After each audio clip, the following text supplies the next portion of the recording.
Parlant de musique, Gaston, je pense que c'est la première fois que les Rolling Stones participaient à l'émission L'heure de la bonne nouvelle. Ah ben oui, justement, mais bon, je pense pas que les Rolling Stones répondent vraiment aux besoins de l'homme. Hein? On a quelque chose d'autre à partager avec les gens. C'est justement la triste confession qu'ils nous laissent. Hein? On ne peut pas être satisfait. Hein? Eux-mêmes avouent le sujet dont nous parlons aujourd'hui, l'insatisfaction. En effet, bien, et nous vivons dans un monde, hein, Jean-Pierre, d'insatisfaction. Pourtant, on entend ce dicton qui est assez bien connu, c'est pas l'argent qui fait le bonheur. Il semble que c'est la maladie du siècle, quoi. L'homme n'est jamais satisfait avec ce qu'il a, fût-il dans l'abondance. Je me rappelle d'avoir vu puis lu dans le passé, là, je crois que c'était la revue Life. On parlait justement d'un groupe de gens qui étaient devenus millionnaires avant l'âge de 40 ans. Ils avaient réussi dans les affaires à devenir millionnaires. Et pourtant, leur vie personnelle puis familiale, bon, c'était un vrai fiasco. Puis ces gens-là étaient insatisfaits, ils étaient malheureux. Et puis, il me semble que c'est encore l'image de beaucoup de gens aujourd'hui. Parlons un peu des grèves. Parce que je crois que les grèves, là, c'est le fruit de cette insatisfaction qu'on retrouve dans toutes les couches de la société. Hein? Pour quelques-uns, pour plusieurs, les grèves peuvent avoir sa raison d'être. Mais pour l'ensemble ou la plupart, par exemple, là, les grèves qui souvent paralysent notre économie, là, eh bien, c'est le fruit de cette insatisfaction qu'on retrouve dans le cœur de l'homme. On veut plus, hein? On en veut toujours plus. On en veut toujours plus, justement. On veut plus de salaire, on veut moins de travail, plus de sécurité, plus de vacances, plus de temps pour nos loisirs, et ainsi de suite. Et malgré tout cela, malgré le fait qu'au cours du siècle qu'on vient de passer, les conditions de travail se sont très, très améliorées, etc., mais on est toujours avec une société qui est insatisfaite quand même. Oui, justement. Et en fait, les sociétés, dans la société, même si on grève, ça peut satisfaire un certain groupe de gens, mais l'ensemble qui paye, c'est l'ensemble de la société qui paye. Hein? Il y avait quelqu'un qui avait déjà dit un jour combien ça prend d'argent pour être heureux, et la personne, avec une sagesse, a répondu seulement un peu plus que ce que nous avons maintenant, en montrant que c'est un gouffre sans fin. Hein? Oui. Puis en plus, quand on parle de grève, hein, bien, ça se passe même dans les équipes de sport. Ces gens qui sont payés à gros salaires, dans le baseball, par exemple, puis le hockey, on pourrait bien les appeler les clubs des millionnaires. Puis je pense que ça serait absolument juste. Hein? Alors, dans toutes les couches de la société, comme j'ai dit tout à l'heure, bien, on retrouve des grèves. Hein? Les professeurs font grève dans les écoles. Et puis, même les étudiants font grève, les policiers font grève, les médecins font grève, hein, partout, dans les chantiers, enfin, dans les usines, partout, et on retrouve des grèves. Tout ça, ça répond à l'insatisfaction chez les gens. Puis que dire aussi des enfants qui revendiquent certains droits vis-à-vis de leurs parents. Puis ici, je ne parle pas de parents qui maltraitent leurs enfants, là, hein? mais d'enfants qui croient que leurs parents sont vieux jeux. Et puis, c'est comme si, pour eux, leurs parents comprennent pas leurs aspirations, puis enfin, leurs désirs, puis ainsi de suite. Alors, vous savez, cette insatisfaction, on la retrouve dans les foyers, on la retrouve sur le champ de travail, on la retrouve partout, en fait. Hein? On la retrouve partout parce que fort probablement, l'insatisfaction, elle est dans le fond du cœur de l'être humain. Et justement, la Bible en parle et c'est de ça qu'on veut justement parler dans un petit instant ensemble.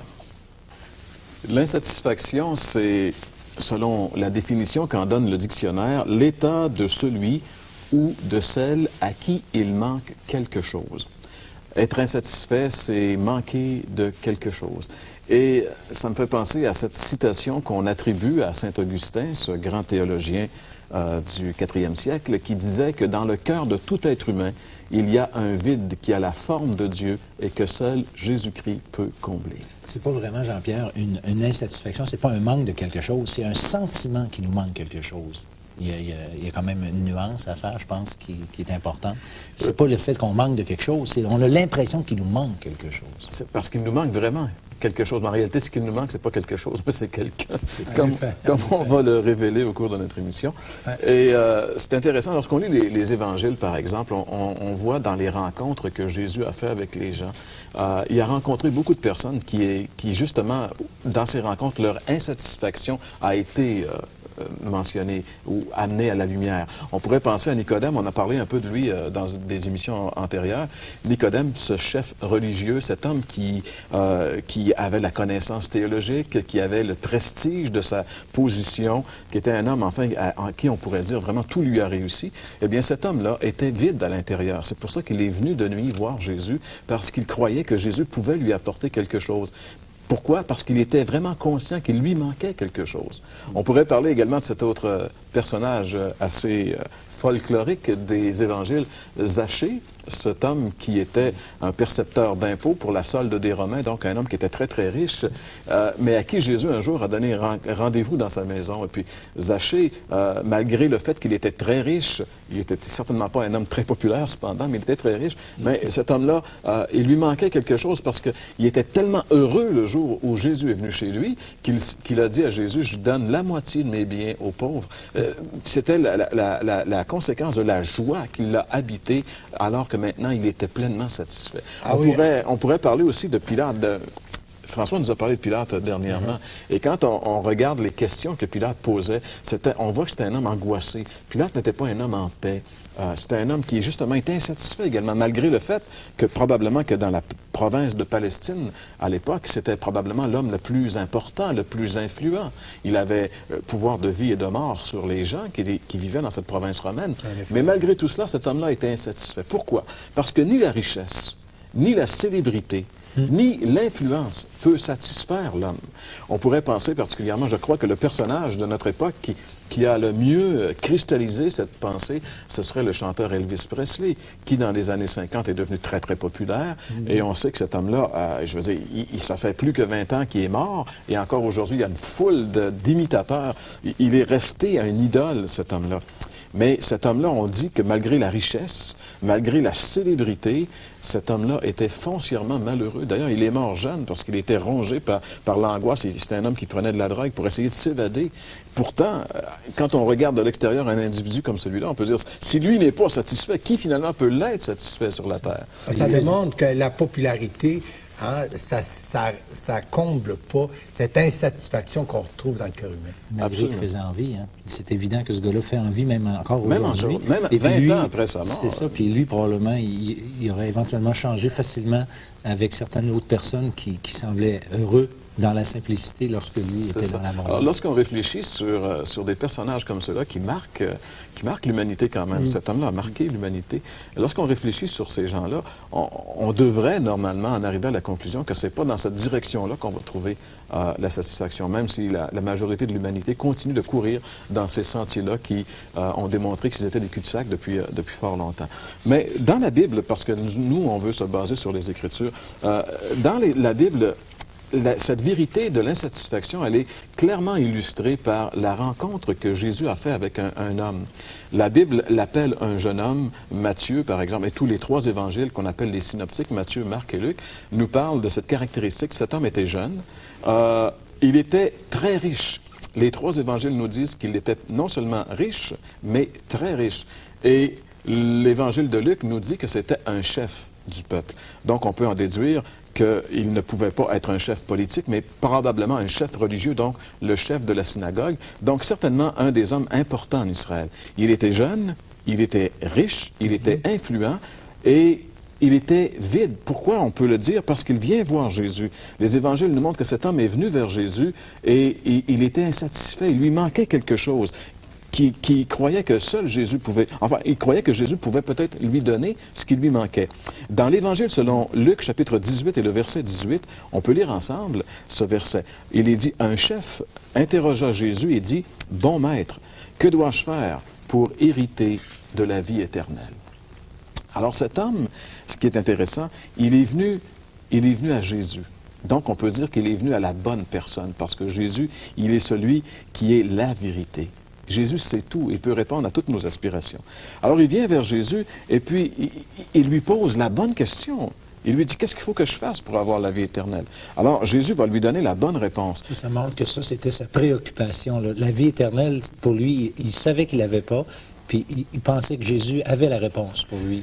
Exactement. Et ce qui est intéressant lorsqu'on va regarder un petit peu ce jeune homme, c'est que il était, ce qu'on pourrait dire, un peu à l'image d'Elvis Presley dont on parlait tantôt. Il était un homme qui, à nos yeux humains, on aurait dû dire, ben cet homme-là, il doit être satisfait, il est jeune. La jeunesse, Gaston, tu sais que ça passe vite. Hein? Oui. Puis il était Moi aussi. populaire. Oui, il était... Ça, c'est pas comme nous, C'est mais ça. pas rien. Il était jeune, il était influent, il était très riche. Il était très riche. Ça, c'est différent. Alors, on des autres. pourrait dire, finalement, si cet homme-là n'est pas satisfait avec tout ça, qui va l'être? Et pourtant, comme François vient de le mentionner, il démontre qu'il avait un besoin intérieur que ni sa richesse, ni son influence, ni sa jeunesse n'avaient plus comblé. Il y avait comme à l'intérieur, tu sais, ce vide de Saint-Augustin. Il était là, puis lui, il en était bien conscient. Parce qu'il semble que les gens qui ont satisfait ces besoins matériels sont plus conscients que les autres du vide. Si quelqu'un n'a pas satisfait ça, ben, il veut essayer de le satisfaire avec l'argent, avec ses... Mais quand Monsieur Pellado, je me rappelle d'avoir entendu M. Pellado, qui est décédé dernièrement, dire dans une entrevue que finalement, il dit, écoute, quand on est millionnaire, quand on peut s'acheter n'importe quoi, qu'est-ce que tu veux de plus, là? Tu sais, si tu as une auto, tu n'en as pas besoin de 10. Si tu as une chaise pour t'asseoir, tu n'en as pas besoin de 1000. Tu sais, je veux dire, en voulant dire, il y avait une limite à ce que l'argent peut apporter pour te satisfaire. J'avais trouvé très sage ce que disait M. ce que M. Pellado disait, et ça correspond un petit peu à ce qu'on voit à travers les Écritures. Alors donc, ce jeune homme vient à Jésus, et Jésus va faire quelque chose de bien spécial, il va le retourner vers un examen de conscience. Jésus va lui dire, écoute, si tu veux avoir la vie éternelle, on peut lire peut-être ensemble au verset 20, Jésus lui dit ceci, « Tu connais les commandements, tu ne commettras point d'adultère, tu ne tueras point, tu ne déroberas point, tu ne diras point de faux témoignages, honore ton père et ta mère. » Donc, Jésus le retourne à la loi, c'est-à-dire à l'obéissance aux commandements. Mais je trouve quelque chose de très intéressant ici. Si on lit, par exemple, j'aimerais continuer et lire le verset 21, ce jeune homme dit « J'ai, dit-il, observé toutes ces choses dès ma jeunesse. » Ce jeune homme confirme son obéissance à la loi, son obéissance au commandement de Dieu. Mais pourtant, il affirme ne pas avoir la vie éternelle pour autant, parce qu'il dit à Jésus, je veux avoir la vie éternelle. Alors la question qu'on peut se demander, comment ça se fait que quelqu'un qui obéit à la parole de Dieu n'a pas la vie éternelle? Mais pourquoi? pensait-il? Pourquoi? Non, mais pourquoi? Oui. Parce que, justement, la vie éternelle ne vient pas de l'obéissance au commandement de Dieu. La vie éternelle vient uniquement par la foi au Seigneur Jésus. Et c'est ce que Jésus va lui révéler. Au verset 22, par exemple, on lit ceci. Jésus, ayant entendu cela, lui dit, « Il te manque encore une chose. Va, vends ce que tu possèdes, distribue-le aux pauvres, et tu auras un trésor dans le ciel. » Jésus lui dit, « Il te manque une chose. » Et la chose qui lui manque, c'est la chose la plus importante. Et là, Jésus lui dit quelque chose de surprenant. « Va, vends et viens. » Les 3 V. Va, vends et viens et suis-moi. Et ce jeune homme a été bloqué là. Il ne pouvait pas vendre. Son cœur était dans les choses matérielles. Il ne pouvait pas vendre.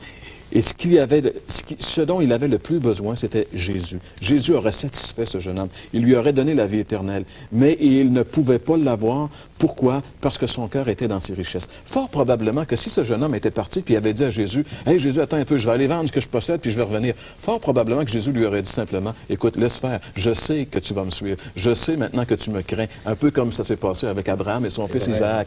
Mais, voyez-vous, alors, qu'est-ce que ce texte-là nous enseigne finalement sur l'insatisfaction? Ce texte nous enseigne clairement que la satisfaction ne se trouve qu'en Jésus-Christ. Le jour où nous recevons le Christ comme sauveur personnel, lui va nous satisfaire. Pourquoi? Parce que lui seul peut remplir ce vide qui est à l'intérieur de tous les êtres humains, qui a la forme de Dieu et que Christ, Jésus-Christ seul peut combler. Parce que nous avons été créés à l'image de Dieu pour vivre avec Dieu. Malheureusement, à cause du péché, nous avons été séparés. Ça a créé un trou et Christ est venu pour le combler. Alors, voilà vraiment le problème. Mais la solution s'en vient, mes chers amis, après ceci.